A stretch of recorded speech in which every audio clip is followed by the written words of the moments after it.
So basically I'm going to season this, give it a bath for 2 hours, make the cheese sauce, and we have a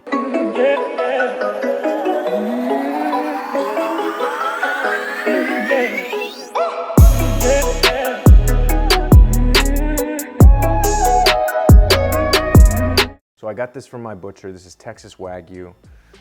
I mean, you could see the, look at that. Look at that. Look at the cap on this. Look at the cap on this. Crazy. This is gonna make it's gonna make for a good sandwich. Let's go ahead and make this rub.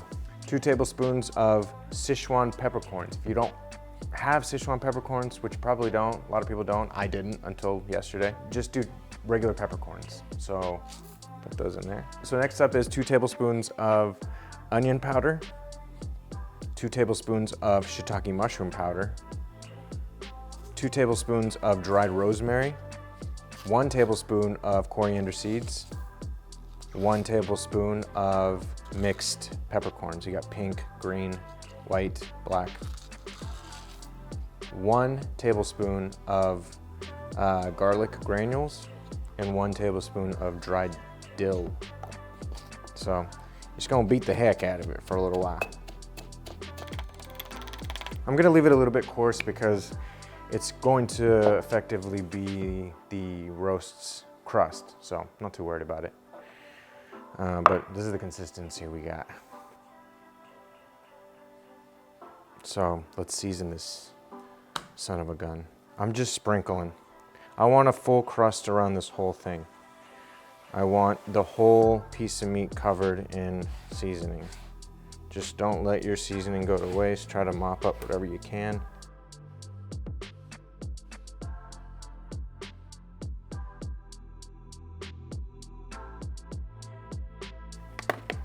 Okay, so 1 or 2 sprigs of rosemary. Now we stick it in the vacuum bag.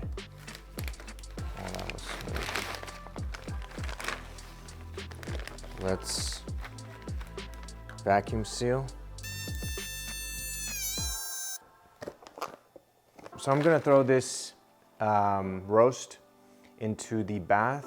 The bath is currently sitting at 140 degrees. I chose that temperature. Here. We're gonna let it sit for 2 hours. The entire piece of meat will reach that temperature, 140. It won't go any higher than that, and we're just gonna put a crust on it afterwards and then let it rest, then slice into it. I chose 140 degrees. That's just how I want the meat cooked. That's my personal taste. I like it between medium rare and medium, so I just chose 140. If you like more medium, you can go 145, 150. If you like more medium rare, you can go 135, 130. So yeah, 140, 2 hours, see you then. Okay, 2 hours later, let's see what we got. Whew, that's hot. Look at that gray meat, super gray, but that's okay, because we're gonna give it a nice hard sear.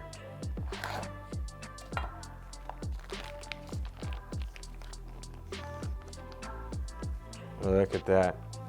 Smells fantastic actually now. After a little bit of heat, smells amazing. All right, if you remember, I didn't put any salt. So I'm gonna salt this right now, and I'm gonna hit it with a little bit of hard pan sear. I have a stainless steel pan here. Let's hit it with a generous amount of sea salt. This is a big piece of meat, so be generous. It's so soft, the meat, like it's so tender. I can feel it when I pick it up. So that's a really good sign. That's one of the benefits of sous vide food, is it's a slower cook. So you get kind of like a slow breakdown of the muscle fibers, and generally ends up a pretty tender piece of meat. Now we're gonna hit it with some pan sear. Ready? Medium high heat. Gonna go in with a buttload of ghee butter, probably 1 heaping spoonful. Just gonna let it sit there. I'm I'm going for a rip, roaring hot pan, just like this.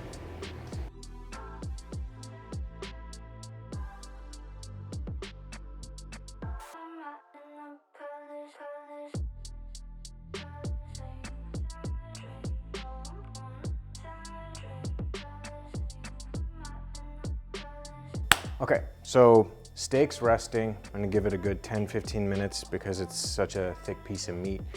In the meantime, I'm going to make the cave-aged Gruyere Mornay sauce. Mornay sauce is basically just a cheese sauce. It's a French way of saying cheese sauce.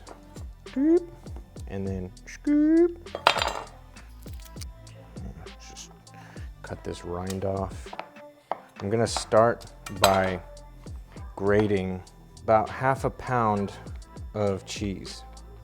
And you can choose whatever cheese you like with this recipe. Whatever, I prefer Gruyere cheese, so I picked Gruyere, but you can do cheddar, you can do whatever you want, really. I just chose this because I thought it would go really well with the meat, with the beef, with the ribeye. All right, back in the pan. I'm gonna go medium on this one. So this is the recipe for a simple Mornay sauce. Half a stick of butter. Use a whisk. You wanna use a whisk so that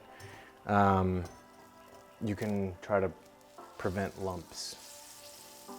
So melt half a stick of butter. And here we have a 1/4 cup of all-purpose flour. All-purpose flour in. So I'm going to let the flour cook out a little bit. Once it gets a little nutty brown, then I'm going to stir in my whole milk. And I have 1.5 cups of whole milk right here. See how it's already thick like this? This is called a bechamel sauce. So it's pretty much a Mornay without the cheese in it. So I'm gonna basically turn off the heat right now and start stirring in some cheese, just like one handful at a time. We're gonna take 1 whole thing of nutmeg and grate it. But I'm not gonna grate the whole thing, I'm just gonna grate a little bit. I think that's good enough. Not too much, like I said, just a little bit. Okay, got that. Let's get a little bit of salt going. Just salt it to your taste, basically. Keep tasting, make sure you like it. Make sure it tastes not funky. We're gonna stir in 1 egg yolk. This is a duck egg. Use a regular egg. Oddly enough, I didn't have regular eggs. I just had 4 duck eggs. Weird. There's the yolk. Pretty stout. And you wanna make this part really, really vigorous because I'm not trying to scramble this egg. But it's gonna bring a richness to this sauce that's pretty crazy. All right, let's toast some bread. I have onion rolls. If you don't have onion rolls, get brioche, whatever you want.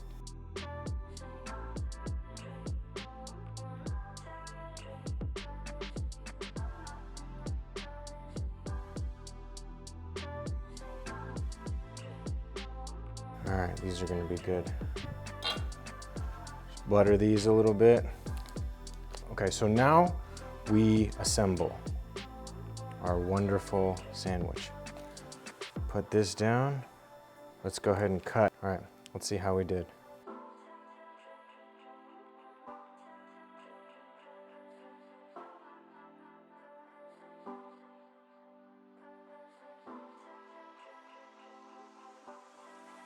I'm gonna use this end piece as the piece. Let's just trim it up a little bit. Yeah, put that down.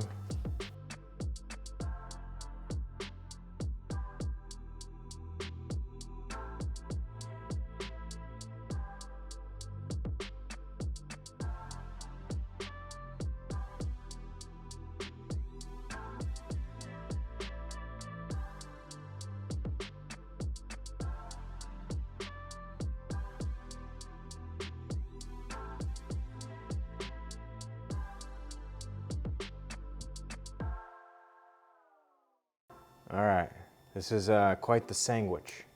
Oh, it's just, okay. And this, like what I got going on, like this beard, oh, it's gonna be such a mess, but whatever. Let's do this.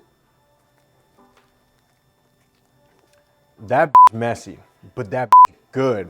Wow. Oh yeah, look at that. Look at that. Huh? See that? Look at that. Well,